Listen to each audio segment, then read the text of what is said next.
Dear students, welcome to the online classes program of Higher Education Department, Punjab. It is Department of English Language and Literature of Government Postgraduate College, EdTech. Here, I am Sharif Zahid, Assistant Professor of English. Well, gentlemen, in the last lecture, we were discussing about the various functions.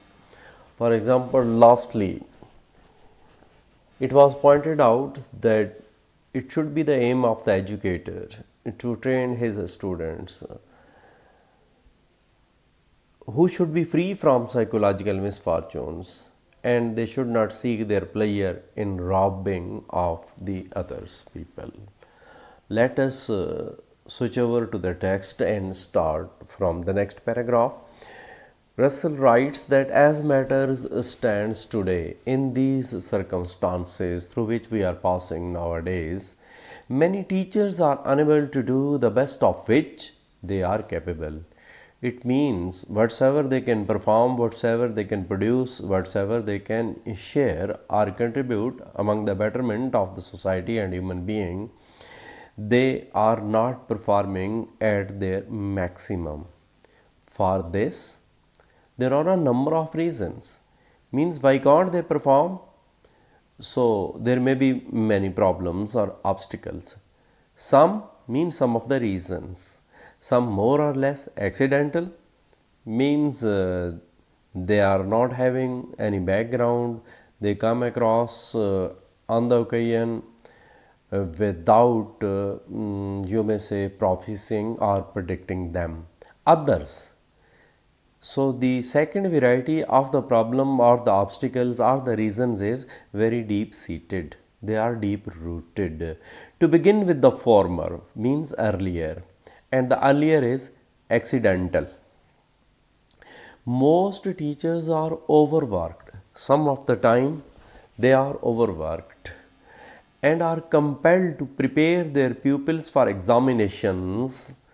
So teachers are forced that their students must perform in the examination rather than to give them a liberalizing mental training.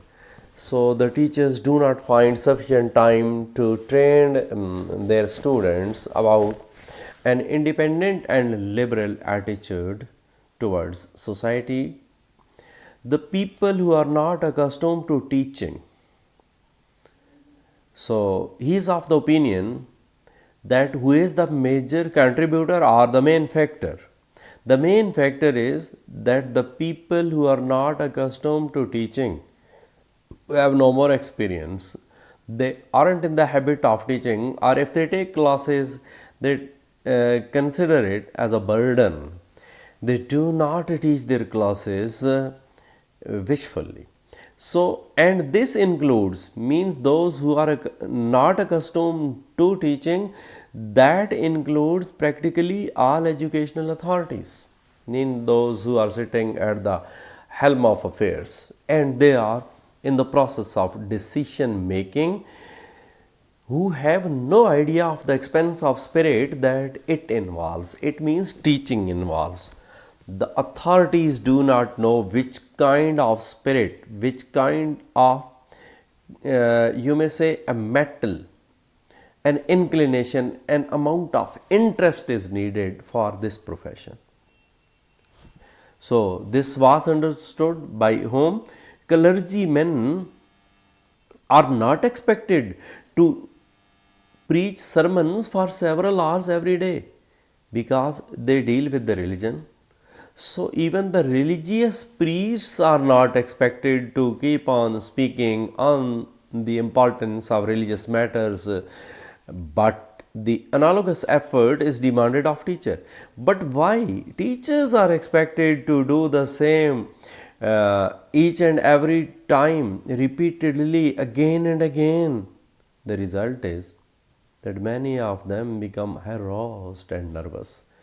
Of course, it is but natural that some psychological nervousness is developed when they are forced to do the same again and again.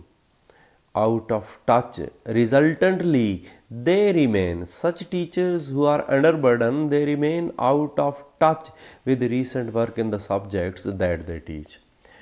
For example, some research, some teaching methodologies, something new added into the subject.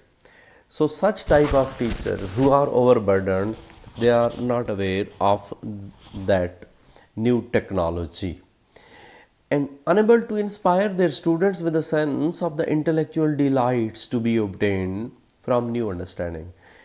As they themselves are deprived of this delights, how can they inculcate such delight among his students and new knowledge? So ultimately they remain away from latest researches and techniques. This, however, is by no means the gravest matter. Bertrand Russell does not declare this as the most serious matter. In most countries, certain opinions are recognized as correct and others as dangerous. It means there is a scope. There scope having difference of opinion in so many matters. Teachers whose opinions are not correct are expected to keep silent about them. So it is every likelihood that some teachers may have an incorrect approach or thirsty knowledge. So such teachers are asked to keep silent.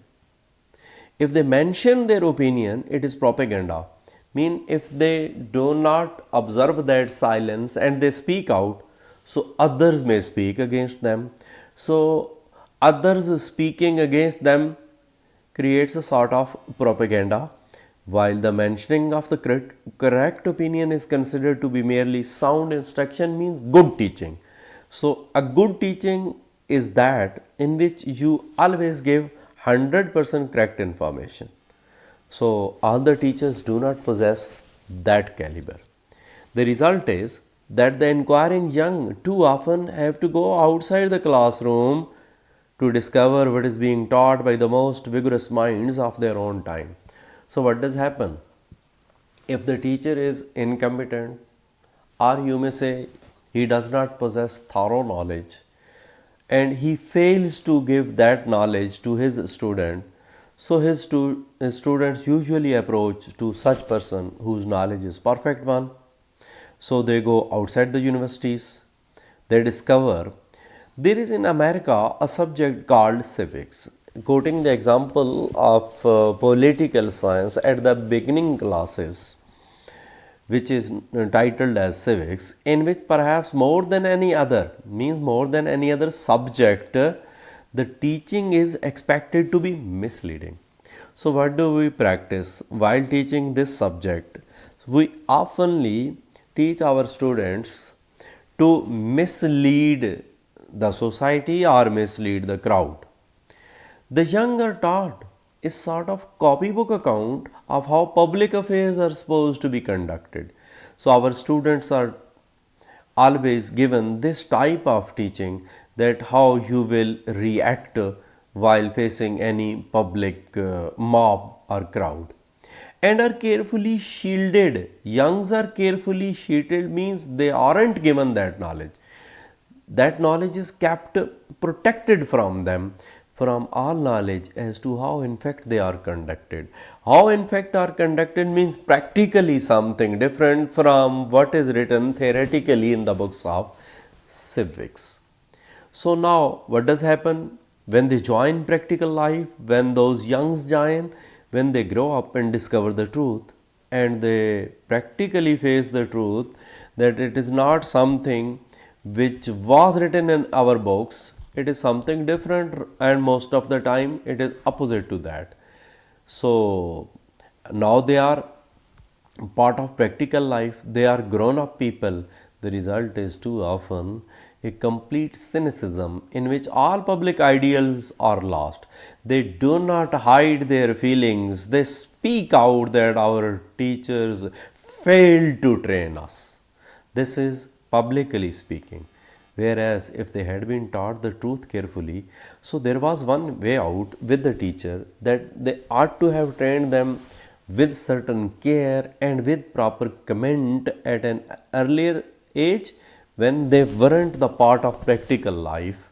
So they might have become men able to combat evils in which definitely once they were mentally ready, so they were able to counter all those problems as it is. They exercise with shrug. Now they accepted, okay, I can deal, we will do. But at that stage, they accepted unwillingly. Had they been taught the truth, they would have accepted it willingly and they would have, you may say, in a way, encountered more successfully such like situations. Thank you very much for happy watching and patient listening. Allah Hafiz.